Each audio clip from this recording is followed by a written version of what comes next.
Sir flight ready sir. Flight की ticket बहुत महंगी है, हम ट्रेन से चले जाएंगे। टिकट की जरूरत नहीं है मैडम, उनका खुद का अपना फ्लाइट है। सर टिफिन और नाश्ता भी रेडी। चंदू, नहीं ओके चंदू एक ड्राइवर है ना? अब ये सब देखने के बाद ये सवाल कर रही हैं तो मैं क्या जवाब दूं?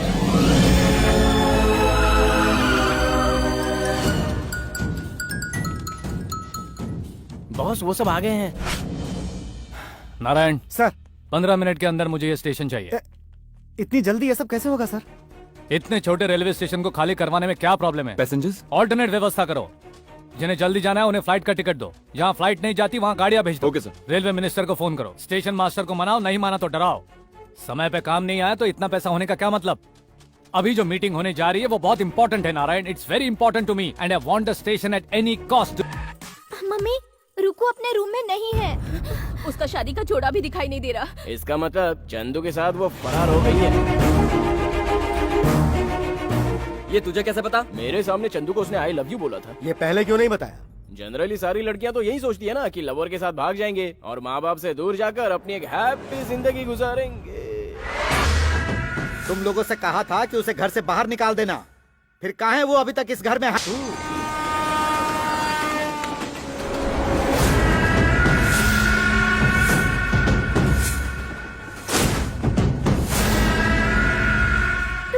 दिमाग खराब कर रहे हो। मुंबई में काम की कोई कमी नहीं है।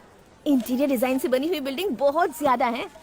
मुझे वहाँ इंटीरियर डिजाइनर की जॉब मिल ही जाएगी और तुम ड्राइवर की जॉब कर लेना और हम मजे से रहेंगे। और अगर कोई काम नहीं मिला तो ये है ना हमारे पास, इसे बेचकर पैसे मिल ही जाएंगे।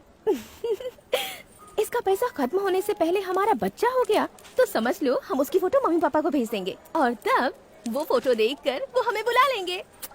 क्या इरादा है?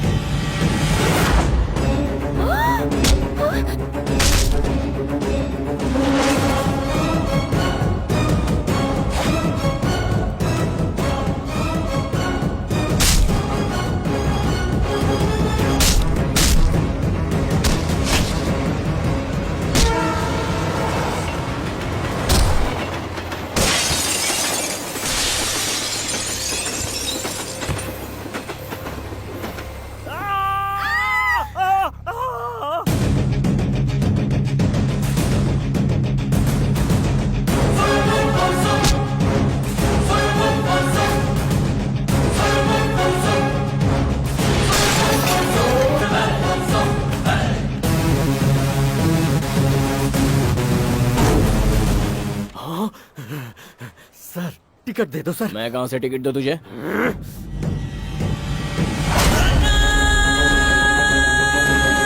काउंटर पे जाके ले ले टिकट। ओहो, अरे सर मेरी बात मान लो सर, जल्दी से टिकट दे दो नहीं तो ऊपर का टिकट काट देगा।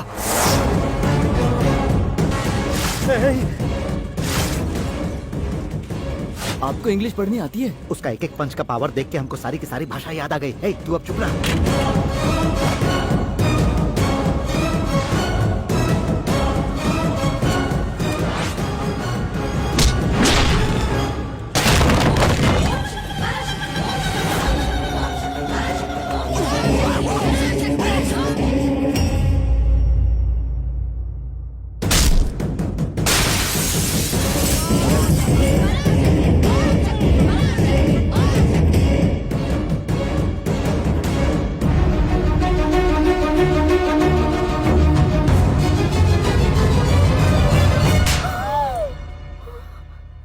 मेरी ही लड़की मिली थी क्या तुझे? पगार के लिए मेरे सामने हाथ फैलाते फैलाते तूने सोचा होगा कि एक दिन रिश्ते के लिए हाथ फैला देगा। तेरी औकात क्या है? ए, ड्राइवर के साथ भाग रही है तू? छोड़ उसे, मैंने कहा छोड़। किसने किसका हाथ थमा है देख कर बोलो सर। मुझसे जबान लड़ा था, मैं तुझे जान से मार दूंगा।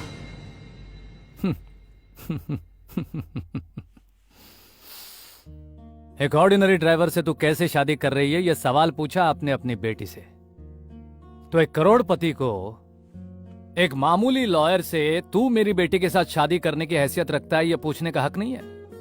आपने डायरेक्ट शादी करके उनके घर जाके कह दिया कि हम पति पत्नी हैं, तो उन्हें कैसा लगा होगा? और आज आपकी बेटी एक कार ड्राइवर के साथ शादी के इरादे से भाग गई है, ये सुनकर ही आप आपे से बाहर हो गए हैं ना सर। जिस ड्राइवर से आपकी बेटी प्यार करती है, तैश में आकर उसी ड्राइवर पर गन निकालकर आपने तान दी है। प्यार यही है क्या सर? और उस इंसान ने उस अनजान शख्स पर गोली चलाई जो उनकी इकलौती बेटी के साथ शादी करके आया था, तो वो बेवकूफी थी ना सर। आपका प्यार प्यार है और उनका नाटक है। आपका आदर्श है और उनका आवेश है। आप पुकारे तो वो है दुलार और वो पुकारे तो अहंकार। आखिर कौन है तू? जिसे अब अपना बनाकर उस घर से यहां ले आए थे, उसका भतीजा। किसी और की खातिर हमारा साथ छोड़कर चली गई, यही सोचकर दिन रात घुट घुट कर जीने वाले इंसान का बेटा। जो गई है वो लौट कर आएगी, इसी उम्मीद में मौत को भी इंतजार करवा रहे एक बूढ़े दुखी इंसान का पोता। हजारों करोड़ों की दौलत, लाखों से ज्यादा वर्कर्स, बेशुमार फैक्ट्रीज होने के बाद भी उन्हें पल भर का भी सुकून नहीं है। ग्रहण लगे चांद की तरह। बताइए क्या फर्क है दोनों में? आज इनके हाथ में गन है, उस दिन उनके हाथ में थी। उस दिन उन्होंने गलत किया था और आज आप गलत करने जा रहे हैं। छोड़ दो ना अपनी बेटी को, आने दो मेरे साथ। आज जो आप कर रहे हैं वो सही है, उस वक्त जो उन्होंने किया था वो भी सही था। अब तो गुस्सा थूक दो बुआ, चलो मेरे साथ अपने घर। ये बात मैं आपको कन्विंस करने के लिए नहीं कह रहा हूं बुआ, इसमें दोनों की गलती है। उनकी गलती का एहसास उन्हें उसी दिन हो गया था, पर आपको अपनी गलती का एहसास अब तक क्यों नहीं हुआ? उस दिन जब आप घर छोड़कर आई थी, तब आपके आंसू सभी ने देखे थे, रोने की आवाज हर किसी ने सुनी थी। एक पल के लिए भी अगर आपने पलट कर देख लिया होता तो 25 साल इस तरह जुदा नहीं रहते बुआ। छोटी, मुझे मत रोको भैया, मैं आपके पापा पर केस नहीं करूंगी। पापा वो लोग जा रहे हैं। मेरा दिल तोड़ गई परवाह नहीं। बच्चा पैदा होते ही मर जाता है तो दुख कम होता है, लेकिन जिसे अपनी गोद में खिलाकर पाला पोषा, आज गुस्से में आकर मैंने उसी को मारने की कोशिश की। अब मुझे इस दुनिया में नहीं जीना है। मैं बाप कहलाने के लायक नहीं हूं, मुझे मरना होगा। संभालिए अपने आप को। ये क्या कर रहे हैं?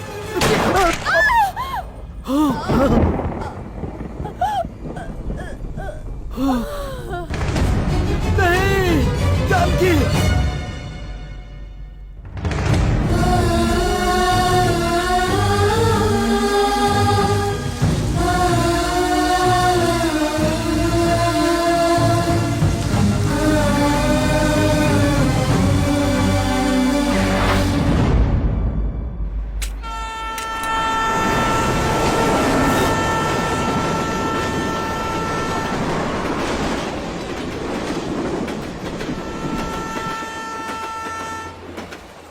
जीवन का हर प्रॉब्लम प्यार से सॉल्व करना चाहिए, यही पापा ने सिखाया है।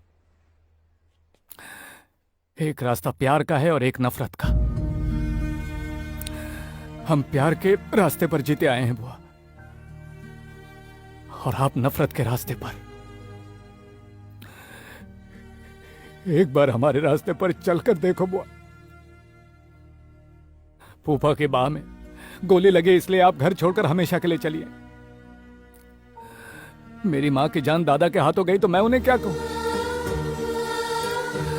बरसों पहले जो गन उठाने की नौबत आई थी, आज फिर वही नौबत आई है। इसके जिम्मेदार आप ही है ना। कभी आपसे हो या दादा से हो, मैंने किसी बात को लेकर नफरत की है? बचपन में मैंने उनकी उंगली थामी है, बुढ़ापे में उनका सहारा बना हूं।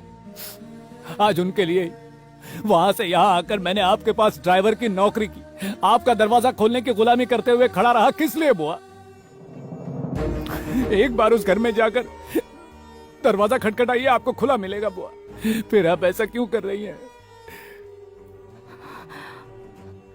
बचपन में मुझे मां से ज्यादा आपसे अपनापन मिला, प्यार मिला है। वो आप भूल गई है, मैं नहीं भूला। फिर मेरे मायके वाले सब मर गए, मैं अनाथ हो चुकी हूं। ये सोचकर आप वहां से चली आई। आप दोनों के अनबन में अनाथ आप नहीं हुई बुआ, अनाथ मैं हुआ हूं।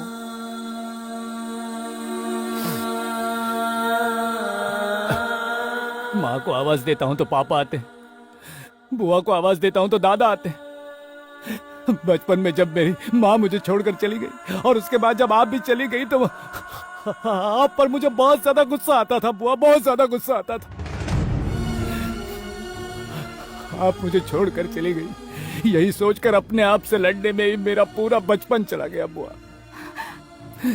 आज हम जिस घर में रहते हैं,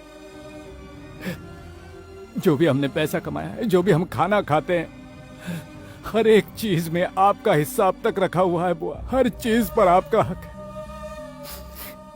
है। दिल से एक बात कह रहा हूं, आपके साये पर भी किसी और का साया न पड़े, इतने लाड़ प्यार से रखूंगा। आप अपने गुस्से को थूक दीजिए बुआ, हम पर एहसान कर दीजिए। बरसों पहले हुई एक भूल के लिए 25 साल से आपको सॉरी कहते आ रहे हैं बुआ, सॉरी कहते आए हैं। हमारी आवाज आपके कानों तक नहीं पहुंची।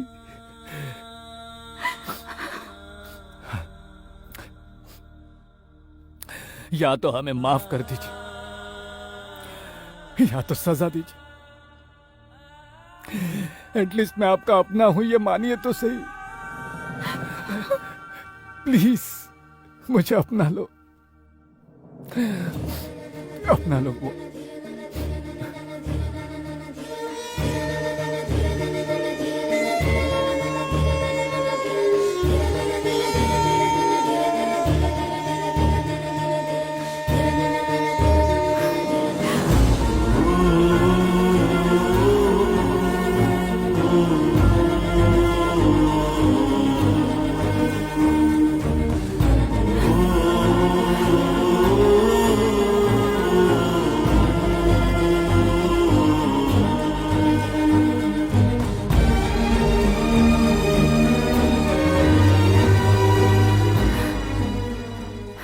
भार्गव, फोन करो। मेरा दिल अपने पापा से बात करने को कहता है।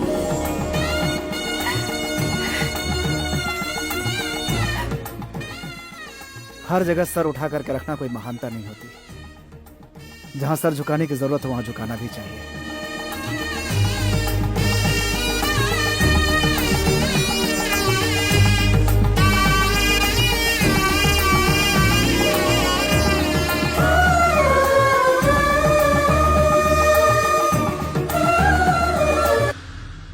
इतनी बड़ी कंपनी का आपके पोते को सीईओ बनाकर ऐसी जिम्मेदारी देना मेरे हिसाब से सही नहीं लग रहा। कंपनी की भलाई के लिए क्या करना है क्या नहीं करना है इसका फैसला करने का हक सिर्फ मुझे है। Because I have 60% share of this company. 40% sir, बाकी 20% शेयर की मालकिन आपकी बेटी सरस्वती है, लेकिन वो आई नहीं और आएगी भी नहीं।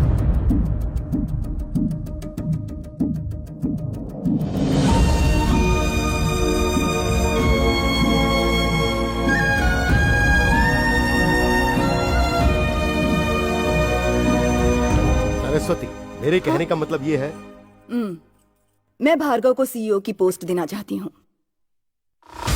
Do you have anything to say? No. The devil is back.